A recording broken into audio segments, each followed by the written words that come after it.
হরে কৃষ্ণ। আশা করি ভগবানের আশীর্বাদে আপনারা সকলেই ভালো আছেন। আজকে আমি আপনাদের সামনে চলে এসেছি গুরু পূর্ণিমা কিভাবে পালন করব, কিভাবে গুরুর সেবা করব। তো অনেকে জানেন, অনেকে জানেন না, তাই আমি অল্প শর্টের উপরে বলবো। আর একটা বলবো যে প্রাচীনকাল থেকে বলা হয় গুরু পূর্ণিমার দিনে 3টি শিকড় ধারণ করলে তার জীবন ম্যাজিকের মতন ধন্য হয়ে উঠবে। তো যাই হোক, সেটা আমি পরে বলবো। আগে এই গুরু পূর্ণিমা নিয়ে প্রথমে বলবো, তারপরে 3টি শিকড় ধারণ করলে কি কি হবে তারপরে বলবো। ততক্ষণ আপনারা অপেক্ষা করে থাকুন। আর এই গুরু পূর্ণিমা হচ্ছে 12টা মাসে 12টা পূর্ণিমা, কিন্তু সর্বশ্রেষ্ঠ হচ্ছে গুরু পূর্ণিমা। এর থেকে অনেক পূর্ণিমা শ্রেষ্ঠ, আর যেরকম গুরু পূর্ণিমা শ্রেষ্ঠ, যেরকম দোল পূর্ণিমা শ্রেষ্ঠ, যেরকম আপনার স্নান পূর্ণিমা এটাও শ্রেষ্ঠ, যেরকম মাঘী পূর্ণিমা এটাও শ্রেষ্ঠ, তারপরে কোজাগরী পূর্ণিমা এটাও শ্রেষ্ঠ। এইগুলো শ্রেষ্ঠ, কিন্তু এইটা হচ্ছে যে গুরুদেবেরকে নিয়ে আমাদের এই পূর্ণিমাটাকে নিয়ে আলোচনা করব। গুরু হচ্ছেন অন্ধকার থেকে আলো প্রদীপ দেখানো। যেরকম আমরা একটা প্রদীপ জ্বাললে অন্ধকারটা দূর হয়ে আলো হয়, আলোকিত হয়। তাই আমাদের জীবনে গুরু ছাড়া কোনো গতি নেই। তাই গুরুকে এই যে আষাঢ় মাসে শুক্লপক্ষে গুরু পূর্ণিমা সকলকে পালন করতে হবে। সে আপনি যে গুরুর শিষ্য হন কিনা, যে গুরুর ভক্ত হন কিনা, কিন্তু গুরু পূর্ণিমা পালন করতেই হবে সকলকে। আর এটা হচ্ছে সর্বশ্রেষ্ঠ গুরু পূর্ণিমা। আবার বলা হয় বুদ্ধ পূর্ণিমা। এরকম অনেকটা পূর্ণিমা আছে। তো সব পূর্ণিমাই ভালো, সব পূর্ণিমাই অত্যন্ত প্রিয়। তবে আমরা 12 মাসে 12টাই পূর্ণিমা পালন করাটাই সবথেকে বেস্ট। একাদশী পালন করছি আর পূর্ণিমাটা পালন করব, কিন্তু পূর্ণিমা পালন করতে কোনো অসুবিধা নেই। তাতে আপনি ফলমূলও খেতে পারবেন, ময়দাও খেতে পারবেন, ছোলাও খেতে পারবেন, ডালও খেতে পারবেন। কিন্তু একাদশীর মতন পূর্ণিমাটা পালন সেরকম নয়। আপনি পূর্ণিমাতে, অনেকে আবার পূর্ণিমা দিনে নিরামিষি অন্নও আহার করেন, 12টা পর্যন্ত উপবাস থেকে তারপরে দুপুরে নিরামিষি আহার অন্ন সেবা করে। আবার কেউ ময়দা সেবা করে, কেউ আবার ফল জল সেবা করে। যে যেরকম শরীর বুঝে সেই রকমই পালন করবেন। তবে আমি সকলকে বলবো গুরু পূর্ণিমাটা হচ্ছে আমাদের কাছে সবথেকে গুরুত্বপূর্ণ। কেন না, দেবগুরু বৃহস্পতিকে সন্তুষ্ট করানোর জন্যে আমাদের জীবনে, বিবাহিত জীবনে বা বাড়ি বাড়ি জীবনে বা নিজের জীবনে আনন্দ বা সুখ শান্তি সব কিছু কিন্তু দেবগুরু বৃহস্পতিকে নিয়ে আমাদের জীবনটা ঘিরে আছে। যার দেবগুরু বৃহস্পতি টুঙ্গে আছে তার জীবনে আর কিছু লাগবে না, তার টাকা পয়সা ধন চাল সব কিছু পরিপূর্ণ থাকবে। যার দেবগুরু বৃহস্পতি দুর্বল, তার সব দিকেই তার দুর্বল। তাই এই গুরু পূর্ণিমার দিনে আপনারা নিজের জীবনে সুখ শান্তি সমৃদ্ধি সব কিছু যেগুলো আটকে আছে বা বাধা পড়ে আছে, করতে পারেননি বা হয়নি, বা ব্যবসা বাণিজ্য সব কিছু এই দেবগুরু বৃহস্পতিবার গুরু পূর্ণিমার দিন আপনারা এই 3টে শিকড় ধারণ করতে বলবো। আপনারা করে দেখুন কতটা আপনাদের চমৎকার শুভফল আপনারা লাভ করছেন। কিন্তু বিশ্বাসে মিলায় বস্তু, তর্কে বৌদ্ধ। আপনারা বিশ্বাস করে ভক্তি মনে গুরুদেবের ভক্তি শ্রদ্ধা প্রার্থনা করে তারপরে আপনারা ধারণ করবেন, দেখবেন আপনারা আশীর্বাদ লাভ করতে পারবেন। যাই হোক, এইবারই এই যে গুরু পূর্ণিমা কেন পালন করব না, গুরু হচ্ছে আমাদের পরম গুরু। যেরকম গুরু ব্রহ্মা গুরু বিষ্ণু গুরুদেব মহেশ্বর গুরু সাক্ষাৎ পরম ব্রহ্ম তস্ময় শ্রী গুরুবে নমঃ।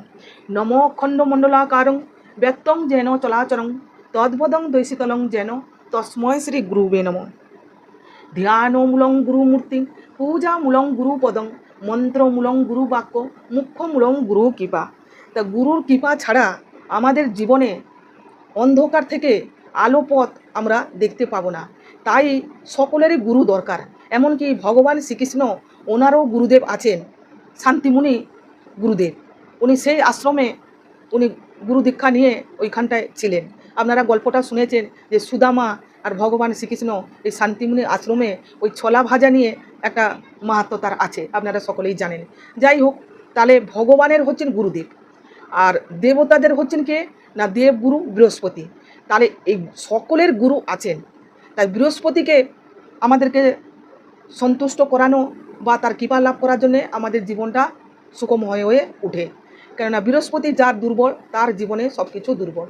তাই আমি বলবো যে বৃহস্পতিবার আমিষ বর্জন করবেন, নিরামিষই আহার করবেন, বৃহস্পতিবার পালন অতি অবশ্যই করবেন। এরপরে আমি বলবো যে এই দেবগুরু বৃহস্পতি কেন বলা হয়, না এই গুরুদেব বলি তাই দেবগুরু বৃহস্পতি বলা হয়। উনি হচ্ছেন একটা গ্রহ। সেই গ্রহ যদি সন্তুষ্ট করার জন্যে আমাদেরকে কিছু কিছু কারণ করতে হয়। প্রত্যেক বৃহস্পতিবার 12টার পর একটা তাম্বা পাত্র বা পেতলের পাত্র, একটু পুষ্প, একটু হলুদ আর দূর্বা নিয়ে কলা গাছে জল দিয়ে প্রণাম করবেন। কেননা দেবগুরু বৃহস্পতি কলা গাছকেও গণ্য করা হয়। তা আপনারা বৃহস্পতিবার করতে পারেন।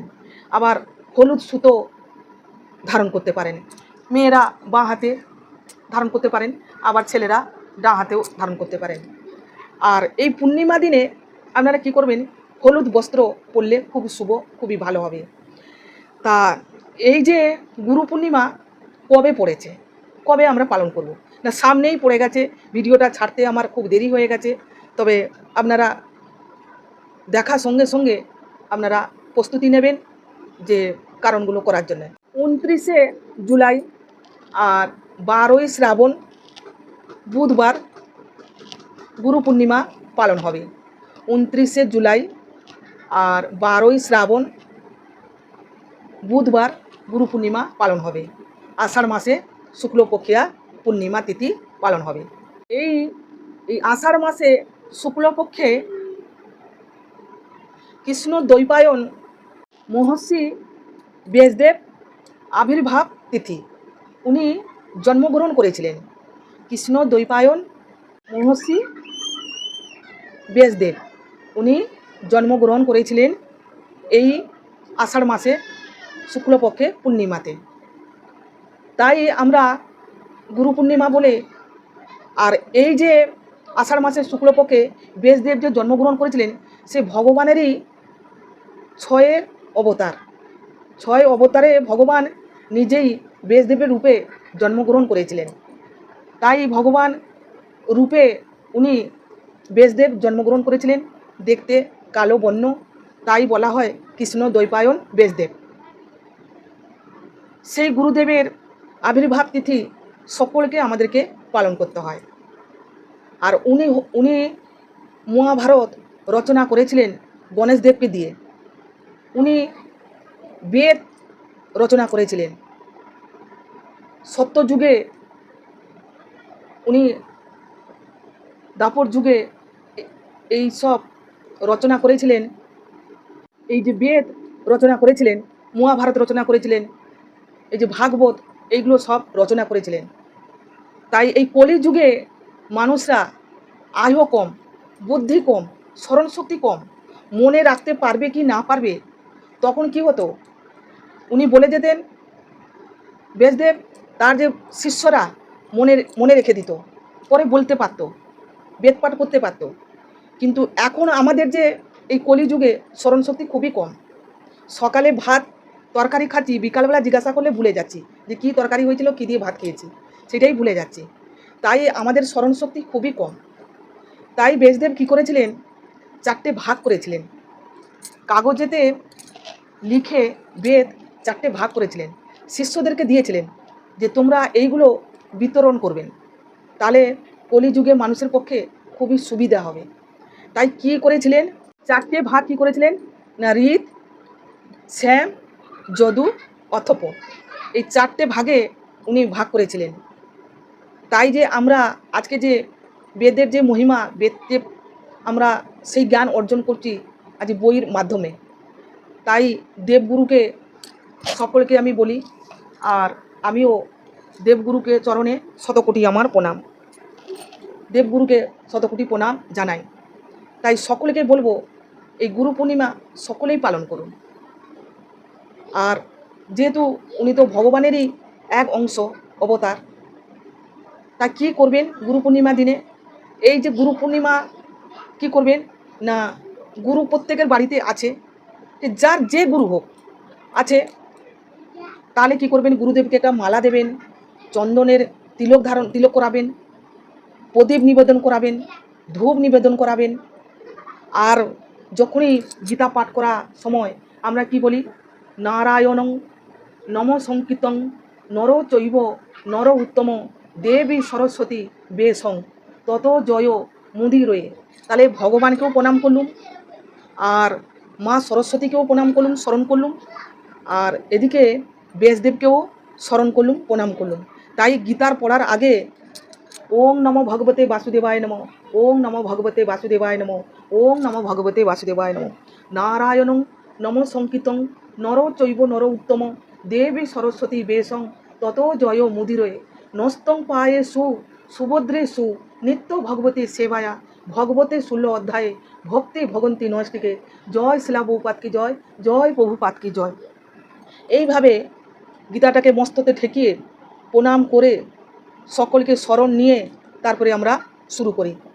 তাই ব্যাসদেবের নামটাও নেওয়া হলো, স্মরণ নেওয়া হলো, মা সরস্বতী নেওয়া হলো, ভগবানেরও নেওয়া হলো। তাই এইভাবে প্রত্যেক দিন আমাদেরকে করতে হয়।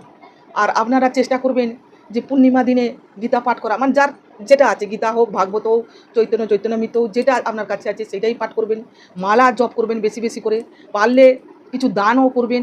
আর যদি আপনারা কি করবেন, পাশাপাশি যদি কোনো মঠ আছে সেই গুরুদেবের কাছে গিয়ে চরণ ধৌত করবেন, ওনাকে বরণ করবেন। একটা কাঁসারে পাত্রতে প্রদীপ, পুষ্প, তারপরে দূর্বা, আতপ চাল এইসব একটা থালাতে সাজাবেন, কিছু সামগ্রী সাজাবেন, চাল, আলু, ডাল, কুমড়ো, কাঁচাকলা, কিছু দক্ষিণা এইসব দিয়ে, বা গুরুদেবকে একটু মিষ্টি, জল এইগুলোও করতে পারেন। জয় গুরু, জয় গুরু, গুরুদেবের জয়, একটা আমার গান আছে, আমি ছেড়েছিলাম। আর গুরু পূর্ণিমা দিনে কী কী করেছিলাম আমার ভিডিও আপলোড করা আছে, পারলে আপনারা দেখে নেবেন। আর কিভাবে গুরুকে করতে হয়, কিভাবে গুরু কৃপা লাভ করতে গেলে তার সেবা কিভাবে করতে হয় আপনারা দেখে নিতেও পারেন। আর আজকে আমি কিভাবে করবেন সেইটা আমি বলছি। সকলে গুরু পূর্ণিমা দিনে অতি অবশ্যই পালন করবেন, পারলে গুরুদেবেরও সেবা করবেন, কেননা গুরুদেবের সেবা করা সবথেকে বড় জিনিস। আর একটা কথা হচ্ছে, আমাদের জন্ম পরে হচ্ছেন পিতা মাতা আমাদের কাছে গুরু। তাই পিতা মাতাকে গুরু পূর্ণিমা দিনে অতি অবশ্যই প্রণাম করবেন। পিতা মাতার আশীর্বাদ লাভ করাটা অতি অবশ্যই, কেন ওনারাই তো আমাদেরকে প্রথমে পথ দেখিয়েছিলেন, দিশা দেখিয়েছিলেন, আমাদের পৃথিবীর আলো দেখিয়েছিলেন। তাই পিতা মাতা প্রণাম করাটা অতি অবশ্যই। কেননা বাড়িতে পিতা মাতাকে যদি অবহেলা করি, তাদের প্রতি যদি আমরা খারাপ ব্যবহার করি, তাহলে গুরুদেবের সেবা করলে সেই পুণ্যফল লাভ করা যায় না। কেননা পিতা ও মাতাও ওনারাও হচ্ছেন আমাদের কাছে পরম গুরু। আর এদিকে শিক্ষাগুরু, এদিকে আমাদের ভগবানও গুরু, সকলেই আমাদের কাছে ওনারা হচ্ছেন গুরু। তাই গুরুর কৃপা লাভ করতে গেলে পিতা মাতা গুরুদেবকে প্রণাম করবেন, আর পিতা মাতাকেও সঙ্গে প্রণাম করবেন। তাতে আপনার খুবই ভালো হবে, তাতে আপনাদের মঙ্গল হবে। আর মা লক্ষ্মীর কৃপা লাভ করতে পারবেন, কেননা পূর্ণিমা হচ্ছে লক্ষ্মী নারায়ণ অনেকে সিন্নি দেন। তাই মা লক্ষ্মীরও কৃপা লাভ করতে পারবেন, আর দেবগুরু বৃহস্পতিরও কৃপা লাভ করতে পারবেন। সকলেই এই গুরুদেবের জন্ম আবির্ভাব তিথি পালন করুন, আপনাদেরই মঙ্গল হবে, আপনাদের জীবনটাও ধন্য হবে, আপনাদের পরিবারও সুখ শান্তি বজায় থাকবে। এরপর শিকড়ের কথা বলবো, শর্টে বলছি, কেন দুটো শিকড়ের কথা, এদিকে গুরুদেবের কথা একসঙ্গে দুটো ভিডিওতে করতে হচ্ছে, লং বড় ভিডিও হয়ে যাবে। তাই শর্টে ছোটোখাটো করে বলছি। যেরকম 0 পয়েন্ট থেকে শিকড়ে পৌঁছে দেয় কে না, আমাদের গুরু। তাই পিতামাতা আমাদের হচ্ছেন গুরুদেব। আর কলা গাছকে আমরা মানা হয় যে বৃহস্পতি। তাই কলা গাছের কিছু আপনাদেরকে ধারণ করতে বলবো, তাতে আপনাদের খুবই ভালো হবে, মঙ্গল হবে, শুভ হবে। প্রাচীনকাল থেকে মুনি ঋষিরা বলেছেন যে গুরু পূর্ণিমা দিনে এই 3টে শিকড় ধারণ করলে তাদের জীবন ধন্য হয়, সুখম হয়, ম্যাজিকের মতন কাজ করে, তাদের বুদ্ধি ভালো হয়, তাদের মন আনন্দ সুখ লাভ করতে পারে, আমাদের মস্তিষ্ক ভালো কাজ করে। এই শিকড় ধারণ করলে আপনাদেরও ব্যবসা ও আয় উন্নতি করতে পারছেন না, আপনার ক্ষয়ক্ষতি হয়ে গেছে, বা পয়সা সঞ্চয় করেছেন, ইনকাম করছেন, সঞ্চয় করতে পারছেন না, ব্যয় হয়ে যাচ্ছে। বা কেউ ছাত্রছাত্রী পড়াশোনা করছে, মন দিয়ে পড়াশোনা করছে না, মন বসাতে পারছে না। কারো আবার বিয়ে হবার কথা, হচ্ছে না। আবার চাকরি যোগাযোগ হচ্ছে, বাধা পড়ছে, হচ্ছে না। তাদেরকে আমি বলবো, কলা গাছের শিকড়, কলা গাছের শিকড় সকালে ঘুম থেকে উঠে স্নান করে কাঁচা বস্ত্র পরে কলা গাছের কাছে হাত জোড় করে প্রার্থনা করবেন, যে অনুমতি নেবেন যে আমি, হে কলাদেব, আমি তোমার কাছে শিকড় নিচ্ছি। আপনার যেই মনের বাসনা সেটাও বলবেন, দিয়ে অনুমতি নিয়ে প্রণাম করে সেই শিকড়টা আনবেন আর ধোবেন, ভালো করে ধোবেন, গঙ্গা জলে ধোবেন। ধুয়ে সেইটাকে কলা গাছের শিকড় নিয়ে কি করবেন না, ভালো করে ধুয়ে গঙ্গা জলে দিয়ে হলুদ সুতোতে বাঁধবেন। ছেলেরা ডান হাতে, মেয়েরা বাঁ হাতে, আর নাহলে গলায় ধারণ করবেন। কবে করবেন না, ওই দিন গুরু পূর্ণিমার দিন, বুধবার, ওই দিনে ধারণ করবেন। যার চাকরি বাধা, বিয়ের বাধা, পড়াতে মন বসছে না, টাকা পয়সা সঞ্চয় করতে পারছেন না, মস্তিষ্ক মনে থাকছে না, সব কিছু শুভ ভালো হবে। আপনারা করে দেখুন। কেন প্রাচীনকাল থেকে মুনি ঋষিরা বলেছেন, গুরু পূর্ণিমার দিনে এই শিকড় ধারণ করলে তার জীবন শুভ হয়। তাই আপনারা করে দেখুন কতটা আপনাদের ভালো হচ্ছে। পর যে শিকড়ের কথাটা আমি বলবো, অনেকে কোথায় কোথায় রেগে যায়, তারপরে ভয় পায়, মানসিক চিন্তা দূর করতে পারে না। এবারই এই মস্তিষ্ককে ভালো রাখার জন্যে, শান্তি রাখার জন্যে, রেগে না যেরকম যায়, ভয় যেরকম দূর হয়, মস্তিষ্ক যেরকম ভালো থাকে, যেরকম মনের মধ্যে তার আনন্দ পায়, মনকে শান্ত রাখে, বা মনে হচ্ছে কেউ কিছু করেছে বা আমাকে নজর দিয়েছে, কিছু কেউ খারাপ করেছে, আপনার মনে হচ্ছে যে কেউ কিছু করেছে বা কিছু খারাপ করেছে বা কেউ নজর দিয়েছে, এরকম আপনার মনের মধ্যে হচ্ছে। এইসব যদি কারো হচ্ছে, এইসব দূর করার জন্যে মনের এনার্জিও পাবেন, আনন্দও পাবেন, আপনার শুভও হবে। তাহলে কী শিকড় ধারণ করবেন? তার জন্যে অনন্ত মূল বা অশ্বগন্ধা মূল, ফোনেতে সার্চ করবেন, দেখবেন পেয়ে যাবেন কীরকম দেখতে, এগুলো পাওয়া যায়। অনন্ত মূল বা অশ্বগন্ধা মূল, এইগুলো ধারণ করতে হবে ডাঁ হাতে। হলুদ সুতো দিয়ে অনন্ত মূল বা অশ্বগন্ধা মূল, এই শিকড় ধারণ করবেন হলুদ সুতো দিয়ে।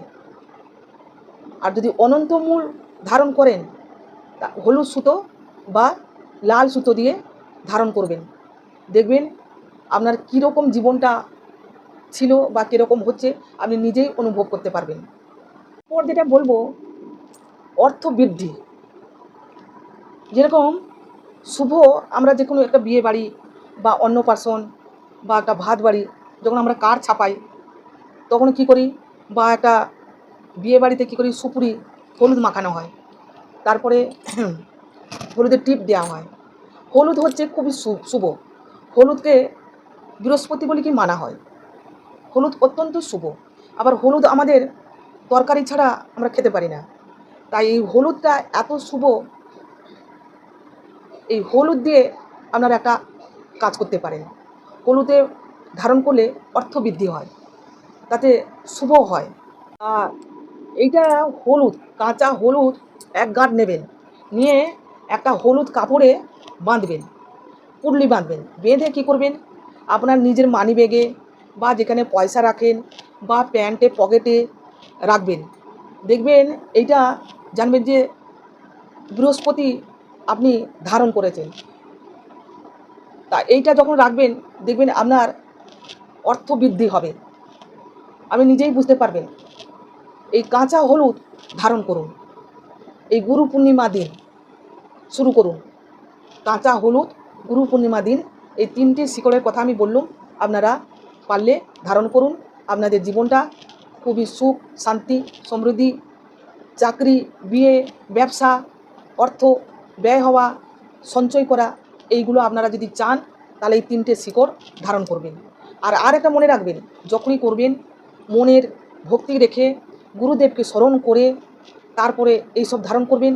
আর পারলে হলুদ কালারের মিষ্টি, হলুদ কালারের ফুল এইসব দিয়ে পুজো করবেন। সন্ধ্যার সময় তুলসী মাতাকে একটা ঘিয়ের প্রদীপ নিবেদন করবেন। আর একটা কী করবেন না, আর যদি পারেন হলুদ মিষ্টি, ছোলার ডাল, পাকা কলা হলুদ কালারের কাউকে দান করতে পারেন, তাহলে খুবই ভালো হবে। একটু দান করবেন, কাঁচা মানে কাঁঠালি কলা হলুদ কালারে, হলুদ মিষ্টি, তারপরে ছোলার ডাল, এইগুলো একটু পূর্ণিমা দিনে দান করবেন, তাহলে খুবই আপনাদের ভালো হবে। আর যেরকম ক্ষমতা অনুযায়ী, সামর্থ্য অনুযায়ী আপনারা একটু গুরু পূর্ণিমা দিনে দান করবেন। যাই হোক, এইখানে আমি শেষ করছি। পরের ভিডিওতে আবার দেখা হবে। ততক্ষণ আপনারা ভালো থাকুন, সুস্থ থাকুন, ভগবান আপনাদের মঙ্গল করুন। কারো যদি কোনো প্রশ্ন থাকে, জয় শ্রীকৃষ্ণ, রাধে রাধে বলে আপনারা কমেন্ট করবেন। ভিডিও ভালো লাগলে লাইক করবেন। নতুন বন্ধু যদি হয়ে থাকেন, নতুন নতুন ভিডিও প্রোগ্রাম পাওয়ার জন্যে সাবস্ক্রাইবটা করবেন। আর আমি এইখানে শেষ করছি, পরের ভিডিওতে দেখা হবে। জয় দেবগুরু বৃহস্পতি নম, জয় দেবগুরু বৃহস্পতি নম, জয় দেবগুরু বৃহস্পতি নম। জয় বেশদেবের জয়, জয় বেশদেবের গুরুদেবের জয়, জয় বেশদেব গুরুদেবের জয়, জয় বেশদেব গুরুদেবের জয়। এইখানে শেষ করছি। নমস্কার, হরে কৃষ্ণ।